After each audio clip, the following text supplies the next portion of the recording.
بسم اللہ والصلاة والسلام علی رسول اللہ اما بعد فاعوذ باللہ من الشیطان الرجیم بسم اللہ الرحمن الرحیم رب اشرح لی صدری ویسر لی امری واحلل عقدۃ من لسانی یفقہوا قولی رب زدنی علما اللہم فقہنی فی الدین اللہم انفعنا بما علمتنا وعلمنا ما ينفعنا وزدنا علما۔ الحمدللہ بفضل اللہ تعالی، اللہ تعالیٰ نے ہمیں ایک اور موقع عطا فرمایا کہ ہم قرآن مجید کو سیکھیں، سمجھیں اور عمل کریں اور اس کو آگے پہنچائیں۔ تو اسی موقع سے فائدہ اٹھاتے ہوئے ہم انشاءاللہ آج کی کلاس کا آغاز کرتے ہیں۔ لاسٹ لیسن کے اندر ہم نے آیت نمبر 53 تک پڑھ لیا تھا۔ آج انشاءاللہ ہم 36 سے سٹارٹ کریں گے۔ بسم اللہ۔ فی بیوتن، گھروں میں، اذن، حکم دیا اللہ تعالیٰ نے، ان کے ترفع، بلند کیا جائے، ویذکر، اور ذکر کیا جائے، فیہا، ان میں، اسمہ، نام اس کا، یسبح، و تسبیح کرتے ہیں، لہو، اس کی، فیہا، ان میں، بالغدوی، صبح کے وقت، والآصال، اور شام کے وقت۔ اللہ تعالیٰ اب مومن مردوں کو جو ہے وہ حکم دے رہے ہیں مسجد کی طرف آنے کا، مسجد کے احکامات کے بارے میں اللہ تعالیٰ بات کرنا شروع کر رہے ہیں۔ اللہ تعالیٰ نے اس آیت کے تذکرہ کیا کہ اللہ تعالیٰ کے گھروں میں حکم دیا جاتا ہے کس چیز کا؟ اللہ تعالیٰ کے ذکر کو بلند کرنے کا حکم دیا جاتا ہے۔ اللہ تعالیٰ کا ذکر اللہ تعالیٰ کے گھروں کے اندر بلند کیا جاتا ہے۔ اللہ کا گھر کون سا ہے؟ اللہ تعالیٰ کا گھر جو ہے وہ اللہ تعالیٰ کی مسجد ہے، جس کے اندر ہم جا کے عبادت کرتے ہیں۔ تو مساجد جتنی بھی ہیں یہ ساری کے ساری اللہ تعالیٰ کے گھر ہیں،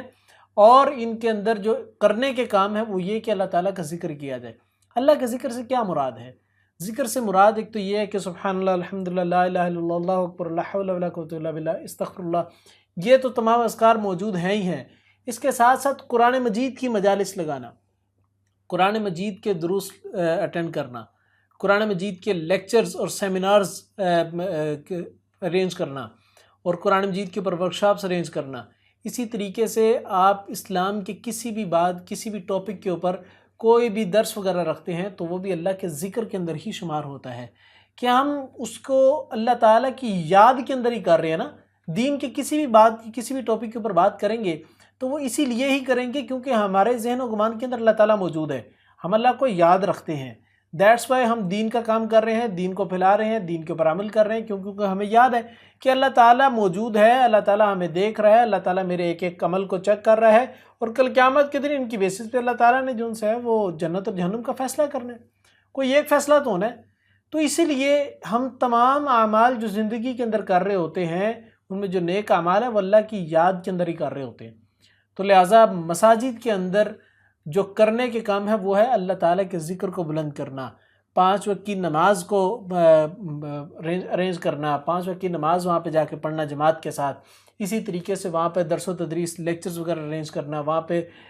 ورکشاپس ارینج کرنا اسلامک، اسی طریقے سے وہاں پر بیٹھ کے ذکر کی مجالس لگانا، اللہ تعالیٰ کا اجتماعی ذکر کرنا، انفرادی ذکر کرنا، اعتکاف پر بیٹھنا، رات کے وقت تراویح کرنا، قیام اللیل کرنا، ٹھیک ہے، اور روزے داروں کے لیے سحری و افطاری کا اہتمام کرنا، یہ تمام کی تمام چیزیں اللہ تعالیٰ کے ذکر میں شامل ہیں۔ اور میں کہ اللہ تعالیٰ کے گھروں کا جو مقصد ہے وہ اللہ تعالیٰ کے ذکر کو بلند کرنا ہے۔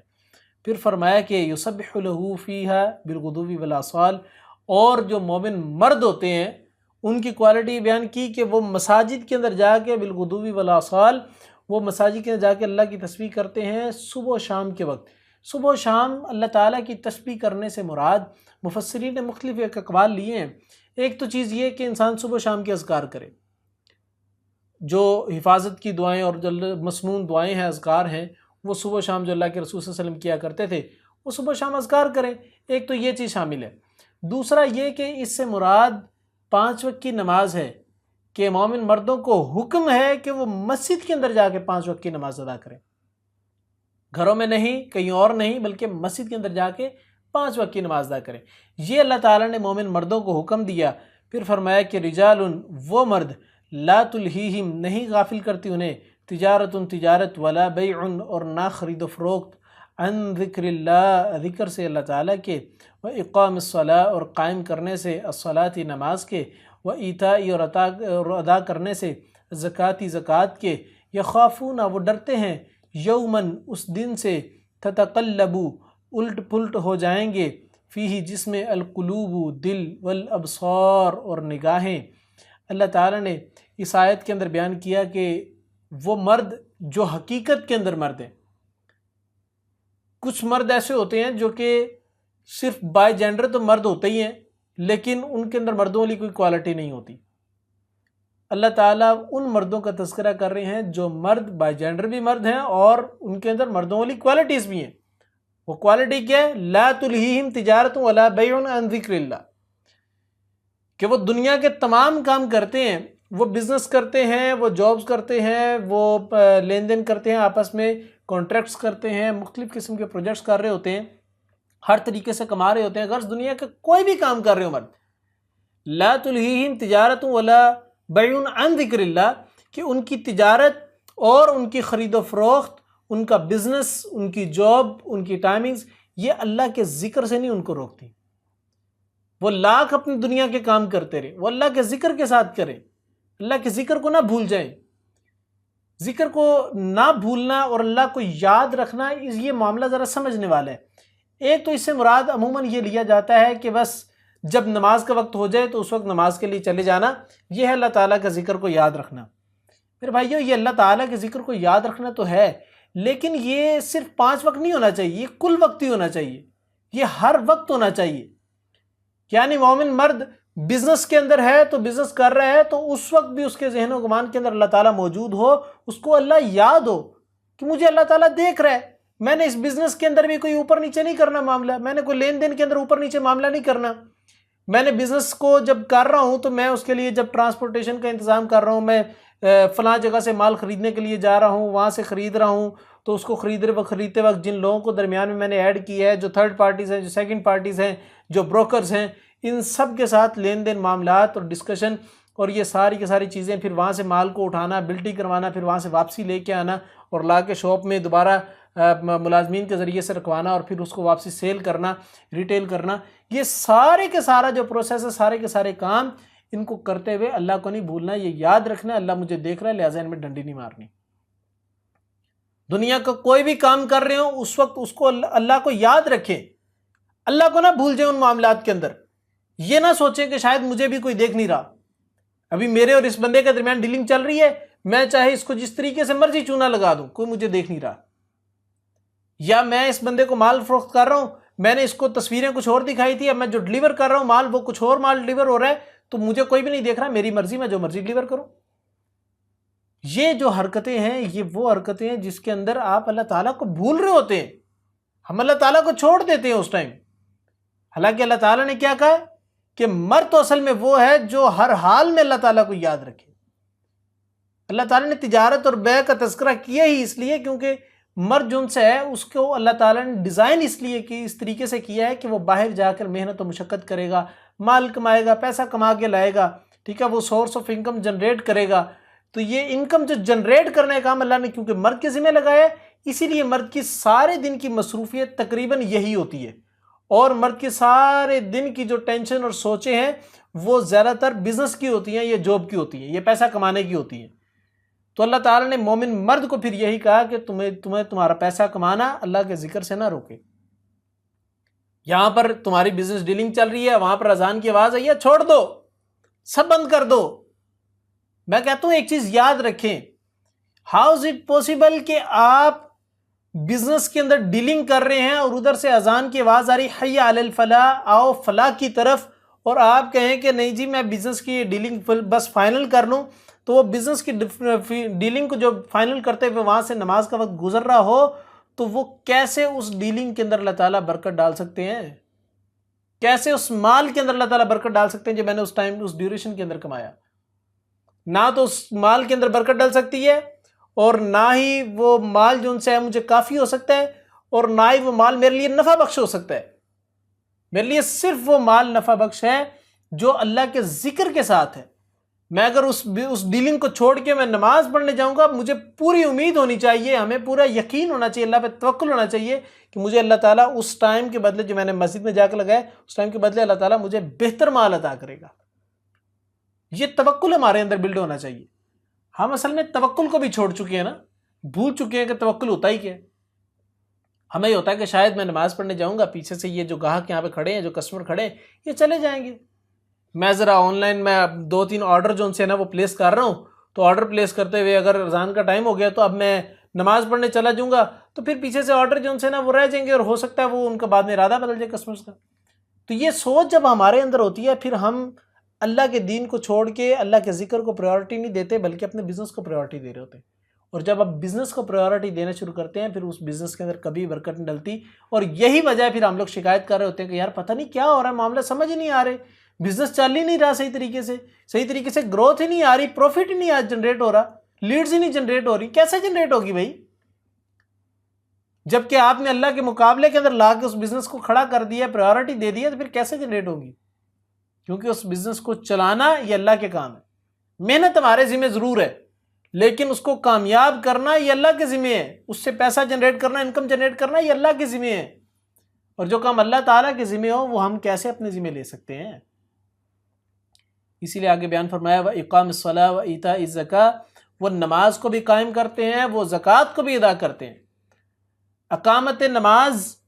کہ نماز مسجد کے اندر جا کے پڑھیں، 5 وقت کی ادا کریں، اور تکبیر اللہ کے ساتھ پڑھیں، اور پڑھنے کے بعد ایک دوسرے لوگوں کو دیکھیں، حال احوال جانیں، ڈسکشن کریں ان کے ساتھ، تاکہ پتہ ہو کہ ان کے حالات کیا چل رہے ہیں۔ جب ان کے تمہیں پتہ ہوگا، تم بزنس کر رہے ہو نا، پیسہ جنریٹ کر رہے ہو، پیسہ کماؤ، جتنا کمانا چاہتے ہو کماؤ، شریعت منع نہیں کرتی، شریعت کہتی جتنا کمانا چاہتے ہو کماؤ، لیکن اللہ کے ذکر کے ساتھ کمانا ہے، اللہ کے ذکر کو نہیں چھوڑنا۔ جب پیسہ کما رہے ہیں، نماز کا ٹائم ہوا، مسجد آ جائیں، مسجد آ کے نماز پڑھیں 5 وقت کی، اور اس کے بعد لوگوں سے بیٹھ کے نماز کے فوراً بعد نا اٹھ کے دوڑ نہیں جایا کرتے، بیٹھیں، لوگوں کو دیکھیں، آپ کے ارد گرد جو لوگ آتے ہیں ڈیلی بیسس پہ، آپ ان کو دیکھیں، یہ محلے والے، یہ علاقے والے، یہ میری دکانوں کے ارد گرد رہنے والے، یہ میری مارکیٹ میں رہنے والے لوگ، یہ کن حالات سے گزر رہے ہیں، یہاں پر آنے والے لوگوں کے حالات کیا ہیں؟ کوئی اچھے حالات کا مالک ہے تو کوئی کسی کے حالات ڈاؤن ہو رہے ہیں، کسی کے ہاں شادی ہونے والی ہے تو کسی کے ہاں کوئی مرگ ہو گئی ہے، کسی کے ہاں خوشی آ رہی تو کسی کے ہاں کوئی غم آ رہا ہے۔ یہ ساری چیزیں لوگوں سے ڈسکس کریں، یہ ڈسکس کریں گے تب آپ کو پتہ چلے کہ ہمارے اس مسجد کے اندر آنے والے لوگوں میں غریب لوگ کون ہیں، ہماری اس مسجد میں آنے والے لوگوں کے اندر وہ لوگ کون ہیں جن کی بیٹیاں بھی کنواری بیٹھی ہیں، جن کی بیٹیوں کی بھی شادیاں نہیں ہوئی، ہماری اس مسجد میں آنے والے لوگوں میں سے وہ لوگ کون ہیں جن کو راشن کی ضرورت ہے، ان کے گھر میں ابھی تک راشن نہیں پہنچا، یا وہ لوگ کون ہیں جو لوگ جاب کی تلاش میں بیٹھے، ان کو جاب نہیں مل رہی، وہ بزنس کی تلاش میں بیٹھے، ان کو بزنس کرنے کے لیے پیسے نہیں مل رہے۔ یہ لوگ کہاں سے آئیں گے؟ یہ لوگ وہی لوگ ہوں گے جو کہ مسجد کے اندر جائیں گے تو جا کے ذرا ڈھونڈیں گے، وہاں پہ مل جائیں گے آپ کو، کیونکہ مسجد کمیونٹی سینٹر نا، تمام پوری کی پوری کمیونٹی کا ایک سینٹر ہے، سارے لوگوں نے آنا، مردوں نے آنا یہیں پر ہی ہے، اور وہاں پہ پیسے بھی کما رہے، پھر یہاں پہ آ کے بیٹھیں گے، جب ساروں کے ایک دوسرے کے حالات دیکھیں گے، پھر اللہ تعالیٰ نے کہا کہ اقامت صلاح کے ساتھ پھر نماز ایتاء زکوٰۃ یعنی زکوٰۃ کی ادائیگی تبھی تو ہوگی جب تم لوگوں کے حالات جانو گے، نمازیں پڑھو گے، مسجد کے اندر رہو گے، حالات جانو گے، تبھی تو زکوٰۃ ادا کر سکو گے، تبھی تو تمہیں پتہ ہوگا زکوٰۃ میں نے کس کے ہاتھ میں جا کے پکڑانی ہے، کس کی بیٹی کے رشتے کروانے ہیں، کس کے بزنس کو سٹینڈ کرنا ہے، کس کو جاب دلوانی ہے زکوٰۃ کے پیسوں سے، کس کو زکوٰۃ کے پیسے دے کے علاج کروانے۔ یہ سارے کے سارے معاملات تب سمجھ آئیں گے جب تم بزنس کے ساتھ ساتھ نماز کے اوپر فوکس کرو گے اور پھر زکوٰۃ کے اوپر فوکس کرو گے، معاشرہ آٹومیٹکلی چینج ہوتا جائے گا، سوسائٹی چینج ہوتی جائے گی۔ آپ ذرا تصور کر کے دیکھیں، ایک علاقہ، ایک سوسائٹی، اس کے اندر رہنے والے لوگ، وہ 5 وقت کی اگر مرد آ کے ساری نماز پڑھیں اس مسجد کے اندر، اور وہاں پہ ایک دوسرے کے اندر بیٹھ کے ایک دوسرے کے حالات جانیں اور ساتھ میں بزنس بھی کریں، اور وہیں پر ہی زکوٰۃ پورے علاقے سے اکٹھی کر کے زکوٰۃ اسی مسجد کے تھرو پورے علاقے میں تقسیم کروائیں غرباء کے اندر، تو میں دیکھتا ہوں کہ چند سالوں کے بعد وہاں پر زکوٰۃ لینے والا کون سا بندہ بچے گا؟ کوئی بھی نہیں بچے گا۔ یہی وجہ تھی کہ سیدنا عمر فاروق رضی اللہ عنہ کے دور کے اندر لوگ ہاتھوں کے اندر زکوٰۃ لے کے پھرا کرتے تھے، کوئی زکوٰۃ لینے والا ہو، لیکن زکوٰۃ لینے والا بندہ کوئی نہیں ملتا تھا۔ کیوں؟ کیونکہ سوسائٹی سٹینڈ کر گئی ہوئی تھی۔ جب سوسائٹی کو بلڈ اپ کرنا ہے، سوسائٹی کو غربت سے نکالنا ہے، سوسائٹی کو کھڑا کرنا ہے اس کے پیروں کے اوپر، اس کو مضبوط کرنا ہے، اس کو ثابت قدم کرنا ہے، اس کو قوی کرنا ہے، اس کو سٹرونگ کرنا ہے، تو پھر یہ کام تو کرنے پڑیں گے۔ پھر فرمایا یخافون، وہ ڈرتے ہیں، یومن، اس دن سے، تتقلب، الٹ پلٹ ہو جائیں گے، فیہ، جس میں، القلوب، دل، والابصار، نگاہیں۔ یہ لوگ بزنس کے ساتھ، دنیا داری کے کاموں کے ساتھ دین کو لے کے چل رہے ہوتے ہیں، بلکہ دنیا کے کام ہی بالکل ایمانداری کے ساتھ اور صحیح شریعت کے مطابق کر رہے ہوتے ہیں، جو کہ اصل میں دینداری ہے۔ جب اس طریقے سے کر رہے ہوتے ہیں تو اس کی ریزن یہ ہے کیونکہ یہ جانتے ہیں کل قیامت کا دن آنا ہے، اس دن سختیاں اتنی ہونی ہیں کہ آنکھیں پتھرا جائیں گی۔ جو پریگننٹ عورت ہے وہ اپنی پریگننسی کو بھول جائے گی، ماں اپنے بچوں کو بھول جائے گی، باپ اپنے اولاد کو بھول جائے گا، غلام اپنے آقا کو، آقا اپنے غلام کو بھول جائے گا، لوگ اپنے جائیدادوں کو بھول جائیں گے، سارے ایک دوسرے رشتہ داروں کو بھول جائیں گے، دوستوں کو بھول جائیں گے۔ اتنا سخت قسم کا دن ہوگا، اسی لیے تو لوگ دین کی طرف آ رہے ہیں، اسی لیے تو یہ مرد مسجد کے اندر آ کے نماز پڑھتے ہیں۔ اب اللہ تعالیٰ نے یہاں پر مردوں کا تذکرہ کیا، کچھ خواتین کہتی ہیں کہ جناب عورتوں کا تذکرہ کیوں نہیں آیا؟ کیا عورتوں کو مسجد میں جانا منع ہے؟ مسجد میں جانے سے منع نہیں کیا جاتا۔ اللہ کے رسول صلی اللہ علیہ وسلم کی حدیث ہے، فرمایا کہ خواتین کو مسجد آنے سے نہ روکو، وہ مسجد جانے کے لیے اصرار کریں ان کو نہ روکو، ان سے کہو مسجد آ جاؤ اگر آنا چاہتے ہو، لیکن ان کی افضل نماز وہی ہے جو گھر کے اندر ادا کریں گے۔ اور گھر کے اندر بھی کمرے سے اندر کے اندر والے کمروں کے اندر جا کے جتنا چھپ کے نماز ادا کریں گے اتنا ان کے لیے زیادہ افضل ہے، اور مردوں کے لیے حکم جتنا باہر نکل کے گیدرنگ کے اندر نماز ادا کریں گے اتنا زیادہ اجر ہے۔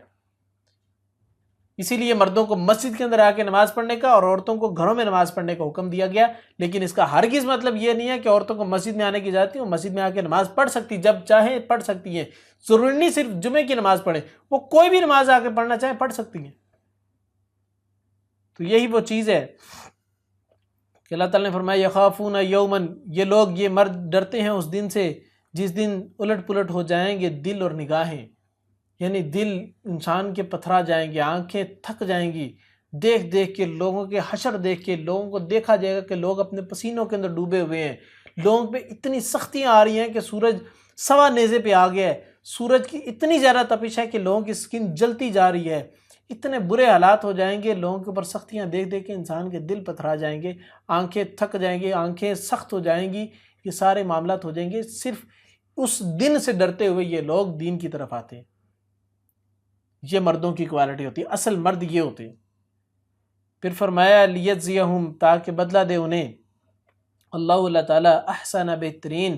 ما عملو، اس کا جو انہوں نے عمل کیا، کیے، ویزیدہم، اور زیادہ دے انہیں، من فضلی، اپنے فضل سے، اللہ تعالیٰ یرزق، رزق دیتا ہے، من جسے یشاء، وہ چاہتا ہے، بغیر حساب، بغیر حساب کتاب کے۔ اللہ تعالیٰ نے فرمایا تاکہ بدلہ دے انہیں اللہ تعالیٰ بہترین اس کا جو انہوں نے عمل کیا۔ یہ تمام کی تمام چیزیں بیان کرنے کا مقصد کیا ہے کہ مرد جو کام کریں گے، مرد تو کیا، اب مرد و عورت دونوں ہی، اس دنیا کے اندر بسنے والا ہر انسان جو عمل کرے گا کل قیامت کے دن وہی بدلے میں پائے گا، وہ عمل نہیں پائے گا، اس عمل کا اجر پائے گا، بدلہ پائے گا۔ اس عمل کا بدلہ کیا ہو سکتا ہے؟ یا وہ نیکی ہو سکتی ہے یا برائی ہو سکتی ہے، یا وہ خیر ہوگا یا وہ انسان کے لیے شر کا سبب ہوگا، اور ان دونوں کی بنیاد پہ اگر خیر 50% سے اوپر ہو گیا، اگر پوزیٹیو پوائنٹس 50% سے اوپر ہو گئے تو جنت کے اندر، اور اگر نیگیٹو پوائنٹس 50% سے اوپر ہو گئے تو پھر جہنم کے اندر۔ 50% کرائٹیریا پاسنگ مارکس، اللہ تعالیٰ کا اصول یہ ہے۔ کتنا پیارا اصول ہے کہ اللہ تعالیٰ نے کوئی 33%، کوئی 23% نہیں رکھی، کوئی 40% نہیں، فرمایا کہ کم از کم آدھے سے زیادہ ہو جائیں، بس آدھے سے زیادہ ہے میں تمہیں جنت میں بھیج دوں گا، کوئی مسئلہ نہیں۔ اور یہی تو چیز ہے کہ انسان کو چاہیے کہ زندگی کے ہر عمل کے اندر اللہ تعالیٰ کو یاد رکھے، کیونکہ وہ جانتا ہے کہ کل قیامت کا دن آنا ہے، اس دن بدلہ ملنا ہے مجھے۔ انسان کوئی بھی عمل کرے اللہ کو یاد رکھے، ایک وقت آنا ہے کہ مجھے اس کی سزا ملنی ہے اگر میں نے کسی پہ زیادتی کی آج کے دن، اگر میں نے کسی کو گالی دی تو کل قیامت کا دن آنا ہے، مجھے اس گالی کا بدلہ دینا پڑے گا، اور اس دن تو کوئی اعمال، کوئی جو سے ہے وہ کرنسی نہیں ہوگی، کوئی پیسے نہیں ہوگے، کوئی روپیہ پیسہ، کوئی مال و دولت، کوئی شہرت نہیں ہوگی، صرف ایک چیز ہوگی، وہ یہ کہ نیکیاں یا برائیاں۔ تو نیکیاں اور برائیوں کو کرنسی کے طور پہ یوز کیا جائے گا۔ اگر کسی پہ ظلم کیا ہوگا تو ظلم کرنے والے ظالم کی نیکیاں اٹھا کے مظلوم کو دی جائیں گی، اگر کسی پہ زیادتی کی ہوگی تو زیادتی کرنے والے شخص کی نیکیاں اٹھا کے زیادتی کیے گئے شخص کے اوپر کو دی جائیں گی، اور اگر وہ شخص جس نے زیادتی کی ہوگی، ظلم کیا ہوگا، اس کے پاس نیکیاں نہیں ہوں گی تو جو لوگ مظلوم ہوں گے، جن پہ زیادتی کی گئی ہوگی، ان کے گناہ اٹھا کے اس بندے کے کھاتے کے اندر ڈالے جائیں گے۔ یہ ہے کہ اللہ تعالیٰ بدلہ دے گا انہیں۔ وَيَزِيدَهُم مِّن فَضْلِهِ، اور جو لوگ خالص اللہ کی رضا کی خاطر پوری پوری خالص انٹینشن کے ساتھ، پیور انٹینشن کے ساتھ نیک اعمال کرتے ہیں، ان کی نیت اتنی زیادہ خالص ہوتی ہے، اور اللہ تعالیٰ ان کی نیت کی وجہ سے، ان کی نیت کے خلوص کی وجہ سے اللہ تعالیٰ ان کی نیکیوں کو مزید بڑھا دیتے ہیں۔ مومن جب بھی کوئی 1 روپیہ اللہ تعالیٰ کے راستے کے اندر خرچ کرتا ہے تو اللہ کے رسول صلی اللہ علیہ وسلم نے فرمایا کہ اللہ تعالیٰ اس کو ایک دائیں ہاتھ کے اندر لے لیتا ہے، رائٹ ہینڈ کے اندر، اور پھر اس کو پالتا ہے، پوستا ہے، بڑا کرتا ہے، اور کل قیامت کا دن آئے گا تو 700 گنا بڑھا کے دے گا اللہ تعالیٰ۔ اللہ تعالیٰ نے قرآن مجید کے اندر اس چیز کا تذکرہ کیا کہ 1 روپیہ اللہ تعالیٰ کے راستے میں خرچ کرنے کی مثال ایسے ہے کہ ایک دانہ تم نے زمین کے اندر بو دی ہے، وہ زمین کے اندر بو دی ہے، اس سے ایک شاخ نکلے گی، اسے ایک ٹہنی نہیں، اسے ایک تنا سا نکلے گا، ایک پودا نکلے گا جس کے اوپر 7 شاخیں لگیں گی، ہر شاخ کے اوپر 7 بالیاں لگیں گی، ہر بالی کے اوپر 70 دانے لگیں گے، اور اسی طریقے سے یہ بڑھتا بڑھتا عمل بڑھتا ہی جائے گا، اور کل قیامت کے دن پہاڑوں کی صورت میں انسان کو ملے گا۔ یہ اللہ تعالیٰ نے بیان کیا، اور پھر فرمایا کہ واللہ یرزق من یشاء بغیر حساب۔ لوگوں یاد رکھو، اللہ کے ذکر کی طرف جانے سے تمہارا مال کم نہیں ہوگا۔ اللہ یرزق من یشاء، اللہ تعالیٰ رزق کے معاملات ہیں ہی اللہ کے ہاتھ میں، اللہ تعالیٰ جس کو چاہے گا رزق دے گا۔ ایک بات یاد رکھیں، جب آپ کو مال کی ضرورت ہوگی نا، جب آپ کو پیسے کی ضرورت ہوگی، اشد ضرورت، اللہ تعالیٰ کہیں نہ کہیں سے وہ ارینج کروا دے گا۔ اللہ یرزق من یشاء، اللہ تعالیٰ رزق دیتا ہے جس کو چاہتا ہے اور جتنا چاہتا ہے۔ یہ میرا کمال نہیں ہے کہ میں کتنا کما رہا ہوں، یہ آپ کا کمال نہیں ہے آپ کتنا کما رہے ہیں، یہ اللہ کا کمال ہے، اللہ کا فضل ہے کہ اللہ تعالیٰ ہمیں دے رہے ہیں۔ اگر اللہ تعالیٰ ہمیں ہمارے اعمال کی بیس پہ دینا شروع کرے، ذرا تصور کریں مجھے اور آپ کو کیا کچھ ملے، کچھ بھی نہ ملے، شاید ہم خالی ہاتھ بیٹھے ہوں، شاید ہماری حالت فقیروں سے بھی بدتر ہو۔ اللہ یرزق من یشاء، اللہ رزق دیتا ہے جس کو چاہتا ہے، بغیر حساب، بغیر حساب کتاب کے۔ یہ انسان کو سمجھ نہیں آتی، انسان سمجھ نہیں سکتا اللہ تعالیٰ کے اس حساب کو کہ اللہ تعالیٰ کس طریقے سے رزق دیتا ہے، کتنا رزق دیتا ہے، کس کے نصیب میں کتنا رزق لکھا ہوا ہے، کوئی پتہ نہیں ہے کسی کو سوائے اللہ تعالیٰ کی ذات کے۔ پھر فرمایا کہ والذین، اور وہ لوگ کافروں جنہیں کفر کیا، اعمالهم، اعمال ان کے کسراب، مانند سراب کے ہیں، بقیعۃ، چٹیل میدان میں، یحسبہ، سمجھتا ہے اسے، الظمآن، سخت پیاسا، ماء، پانی، حتیٰ یہاں تک کہ اذا، جب جاءہ، وہ آتا ہے اس کے پاس، لم، نہیں، یجدہ، وہ پاتا اسے، شیئن، کچھ بھی، ووجد، اور پاتا ہے اللہ تعالیٰ کو، عندہ، اپنے پاس، فوفاہ، پھر وہ پورا پورا دیتا ہے اسے، حسابہ، حساب اس کا، واللہ، اللہ تعالیٰ، سریع الحساب، جلد حساب لینے والا ہے۔ اسی طریقے سے اگلی آیت کے اندر بیان فرمایا، او کظلمات، یا مانند اندھیروں کے، فی بحر، سمندر میں، لجج، نہایت گہرے، یغشاہ، ڈھانپ لیتی ہے اسے، موج، موج، من فوقی، اس کے اوپر سے، موج، ایک اور موج، من فوقی، اس کے اوپر سے، سحاب، بادل ہیں، ظلمات، اندھیرے ہیں، بعضها، بعض ان کے، فوق بعض، بعض کے اوپر ہیں، اذا، جب اخرجا، وہ نکالے، یدہ، اب ہاتھ اپنا، لم، نہیں، یکد، وہ قریب کے، یراہا، وہ دیکھ سکے اسے، ومن، اور وہ جو، لم، نہیں، یجعل، بنایا، اللہ تعالیٰ نے، لہو، اس کے لیے، نورن، کوئی نور، فما لہو من نور، تو نہیں ہے کوئی اس کے لیے نور۔ اب اللہ تعالیٰ وہ لوگ جو لوگ کفر کرتے ہیں، کفریہ اعمال کرتے ہیں، ان کی اللہ تعالیٰ مثالیں دے رہے ہیں۔ اللہ تعالیٰ نے 2 مثالیں بیان کی کفریہ اعمال کرنے والوں کی۔ پہلی مثال کہ کفریہ اعمال کرنے والے لوگوں کو لگتا ہے کہ شاید دنیا کے اندر بڑے ہی خیر کے کام ان نے کر لیے ہیں، ان نے خدمت خلق کے کام کر لیے ہیں، ایمان نہیں لے کے آئے، خدمت خلق کے کام کر رہے ہیں، ہیومینٹی کے اوپر رہ کے ورکنگ کر رہے ہیں، انسانیت کی بہتری کے لیے ورکنگ کر رہے ہیں، اس کے ساتھ بھی اچھا سلوک کیا، اس کے ساتھ بھی اچھا سلوک کیا، اسے اچھے طریقے سے بات کی، اس سے اچھے طریقے سے بات کی، لین دین میں بالکل اچھے طریقے سے لین دین سارا کیا، سارے کانٹریکٹ اچھے طریقے سے فیئر رہ کے، زندگی کے معاملہ سارے فیئر رہ کے کیے، لیکن ایمان قبول نہیں کیا۔ ان کو لگتا ہے شاید ان کے بہت زیادہ نامہ اعمال کے اندر پہاڑ کے پہاڑ نیکیوں کے بسے ہوئے ہیں، لیکن جب کل قیامت کے دن اللہ تعالیٰ کے سامنے حاضر ہوں گے تو ان کے نیک اعمال جو سے وہ کس صورت کے اندر ملیں گے؟ ان کو دھنکی ہوئی روئی کی صورت میں ملیں گے، ان کو بھوسے کی صورت کے اندر ملیں گے، یعنی کہ وہ سارے کے سارے نیک اعمال ان کے ضائع ہو چکے ہوں گے۔ کیوں؟ کیونکہ ان کو دنیا کے اندر لگتا ہے یہ بڑے نیکیوں کے پہاڑ ہیں، حالانکہ وہ نیکیوں کے پہاڑ نہیں ہوں گے۔ ان کی مثال اسی طریقے سے ہے کہ ایک ہائی وے پہ جاتا ہوا شخص دور موٹر وے کے اوپر دیکھتا ہے، روڈ کے اوپر دیکھتا ہے، اس کو لگتا ہے شاید وہاں پر پانی موجود ہے، بہت زیادہ پانی موجود ہے، لیکن جب اس کے پاس جاتا ہے اس کو لگتا ہے کہ یہاں پہ تو پانی تھا ہی نہیں، اس کو نظر آتا ہے، اس کو حقیقت کھلتی ہے اس کو لگتا ہے یہاں پانی تھا ہی نہیں، پہلے لگ رہا تھا پانی موجود ہے، جیسے ہی وہاں پر پہنچتا ہے پھر اس کے سامنے حقیقت عیاں ہوتی ہے کہ یہاں پہ تو پانی موجود ہی نہیں ہے۔ یعنی اس کو زندگی کے اندر لگ رہا ہے کہ بڑے اس نے نیک اعمال کر لیے، بڑے اچھے کام کر لیے، لیکن کل قیامت کے دن اس کے سامنے حقیقت کھلے کہ اس کے کوئی اعمال اس کے پاس نہیں ہے۔ اس سے بڑھ کے بدقسمت اور بدبخت انسان کون ہو سکتا ہے؟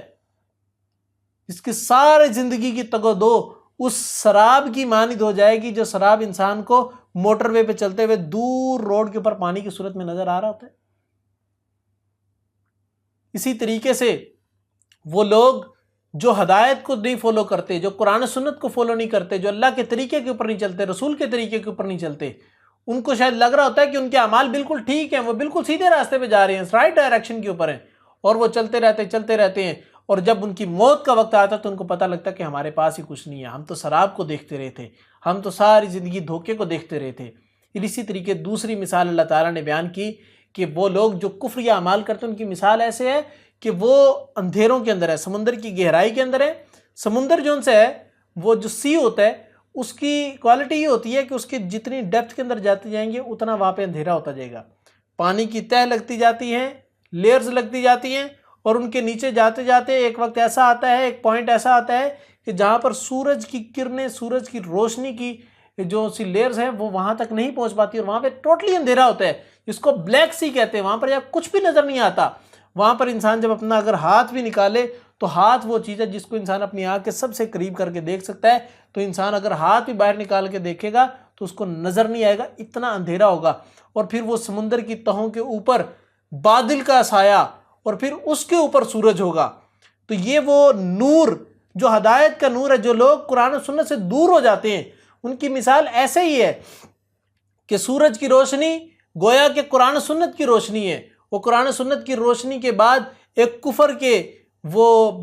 بادلوں کے نیچے ہیں، اور بادلوں کے نیچے وہ گناہوں کے سمندروں کی گہرائیوں کے اندر جا کے موجود ایسے لوگ ہیں۔ اور پھر جب وہ اپنے نامہ اعمال کھول کے دیکھتے ہیں تو ان کو نامہ اعمال کے اندر، ہاتھوں کے اندر کچھ بھی نظر نہیں آتا کہ ہم کیا لے کے آئے تھے، کیا نہیں لے کے آئے تھے۔ یہی مثال تو کافروں کی ہے۔ وہ لوگ جو دنیا کے اندر رہتے ہوئے زیادتی کرتے ہیں، وہ لوگ جو دنیا کے اندر رہتے ہوئے قرآن سنت کو فالو نہیں کرتے، اپنی من مرضی کے پیچھے لگے ہیں، اپنی خواہشات کے پیچھے لگے ہیں، اپنے ہی اصولوں کے پیچھے لگے ہیں، انسانوں کے بنائے ہوئے اصولوں کے پیچھے لگے ہیں، قرآن سنت کے اصولوں پہ نہیں چلتے، یہی لوگ ہوں گے کہ ان کی مثال اسی طریقے سے کہ اندھیروں در اندھیروں کے اندر ہے۔ جس طرح اللہ نے مومن کی مثال دی نا کہ مومن کا دل جو ان سے ہے یہ نور کی مانند ہے، یہ ایمان جو ان سے ہے، مومن کے اندر جو ایمان ہے یہ اس چراغ کی مانند ہے، جو کہ چراغ بھی ایک فانوس کے اندر موجود ہے، اور وہ فانوس بھی ایک جو ان سے ہے وہ طاق کے اندر موجود ہے، اور پھر فانوس کے اندر جو وہ چراغ ہے، چراغ کے اندر جو آئل ہے وہ آئل بھی جو ان سے سب سے پیور قسم کا آئل ہے، یعنی ہر نور کے اوپر نور، نور کے اوپر نور، نور علی نور ہوتا جا رہا ہے۔ مومن کی مثال اللہ تعالیٰ نے ہدایت کی مثال اسی طریقے سے دی، اور یہاں پر کافر کی گمراہیوں کی مثال اللہ تعالیٰ نے گمراہی کے اندھیروں کے اندر تہ بتہ کے اندر جا کے دی، کہ وہ گمراہی کے اندھیروں کے اندر، اندھیرے کے اندر اندھیرا، اندھیرے کے اندر اندھیرا، اور وہ گہرائیوں کے اندر جا کے چھپے ہوئے ہیں اور وہاں پر موجود ہیں، اور وہ اسی طریقے سے بند ہیں کہ ان کو کسی قسم کی ہدایت کا نور اثر نہیں کرتا، ان تک ہدایت کا نور نہیں پہنچ سکتا۔ وہاں پر لاکھ آپ جو ان سے ہے وہ کوشش کر لیں، وہاں پر نور نہیں آ سکتا۔ نور کو ملنا، نور کا ملنا یعنی ہدایت کے نور کا ملنا یہ اللہ تعالیٰ کے فضل سے ہے، لہٰذا اللہ کے فضل کا سوال کریں۔ اللہ تعالیٰ کا فضل ہر بندے پہ نہیں ہوتا، صرف اس بندے پہ ہوتا ہے جس کے اندر ہدایت کے فضل کی تڑپ ہوتی ہے، جو ہدایت کو حاصل کرنا چاہتا ہے، جو ہدایت کو حاصل کرنے کی کوشش کرتا ہے۔ کوشش یہ ہے کہ قرآن سنت پہ چلنے کا طریقے کے اوپر چلنا شروع کرے، یہ اصل میں کوشش ہے۔ جب یہ اعمال کرنا شروع کرتے ہیں تب اللہ تعالیٰ جو ان سے ہے ان کو گمراہیوں سے نکالتا ہے، تب اللہ تعالیٰ ان کو جو ان سے نور عطا کرتا ہے۔ اللہ تعالیٰ نے یہاں پہ فرمایا کہ وَمَن لَّمْ يَجْعَلْ، اور نہیں بنایا اللہ تعالیٰ نے لہو نوراً فما لہو من نور، جس کے لیے اللہ تعالیٰ نے ہدایت کا نور نہیں لکھا، فما لہو من نور، اس کے لیے نور ہو ہی نہیں سکتا، اس کو نور مل نہیں سکتا۔